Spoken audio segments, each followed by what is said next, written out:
prostitutes, drugs, and a church to pick up the tab.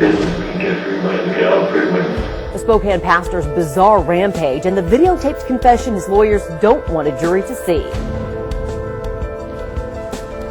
A former Spokane pastor accused of trying to kidnap and rape a restaurant worker confessed to the crimes on videotape the very same day. Herman Lewis's trial got underway in Superior Court this morning, and only KXLY4 was there when the very damaging video was played. And that's where Jeff Humphrey joins us live. And Jeff, the jury hasn't seen this tape yet?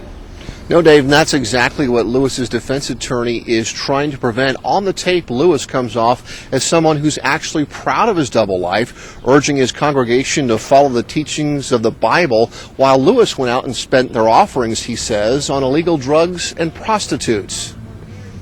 It's been more than a year now since Herman Lewis was arrested for trying to rape a cook and run over police with his Corvette. He was making statements that he was God. He was also making statements that he was sorry and that he wanted Jesus to take him now. That day, Lewis told officers he was hearing voices, and his behavior landed him in Eastern State Hospital. On the advice of his drug dealer, Lewis had hoped that doctors would diagnose him as mentally ill, and today we learned why. He stated that he was told by Mr. Harris that if he ever got in trouble with the police, to act crazy because the police would not put a crazy man in jail.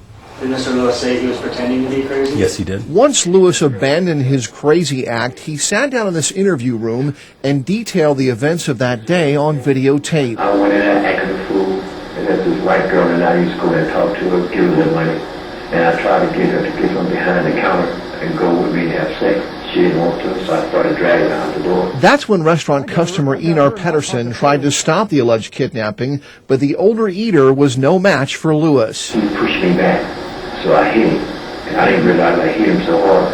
When he fell down, his face hit the concrete, and there was blood everywhere. Lewis, a former church pastor, also told police how he had fleeced his own flock. He described that all he had to do to get his congregation to give him money was to have while he's preaching, say a few amens and have them kick up their heels, and he stated the money would come rolling in, and which allowed him to leave this lifestyle. Preaching on Sundays, running women doing drugs for money. Now, jury selection in Lewis's trial continues here tomorrow. We do not expect a decision from the judge about whether or not she will allow the jury to see that confession until Wednesday, but you don't have to wait that long. We have it for you right now on KXLY.com. Reporting live at the courthouse, Jeff Humphrey, KXLY4.